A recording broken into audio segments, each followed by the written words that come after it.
શું છે આજનો નિત્યનું સેલ્યુટ છે આજે તો. હે? સેલ્યુટ છે, સેલ્યુટ. કેમ? એબ્સોલ્યુટ એટલું બધું છે આજે. જુદા જુદા ફાંટા કરી કરીને પાછા ફાંટા એ છે એમ કરે છે ને, એમાં ક્લેરિટી એકદમ.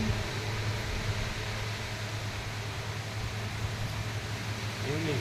જીસસ નહોતા તો ક્રિશ્ચિયાનિટી ક્યાં હતી? અને બાબાજી નહોતા તો ક્રિયાયોગ ક્યાં હતો?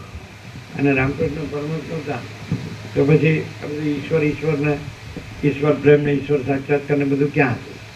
અને બ્રાહ્મણ નહોતા તો આત્મવિચારને આત્મસમર્પણ ક્યાં હતું? અને જો હે સો હે એ તો એક જ અદ્વિતીય અનાદિ અનંત ચિદાકાશ, એક જ અદ્વિતીય અનાદિ અનંત. કેમ છે આજકાલ?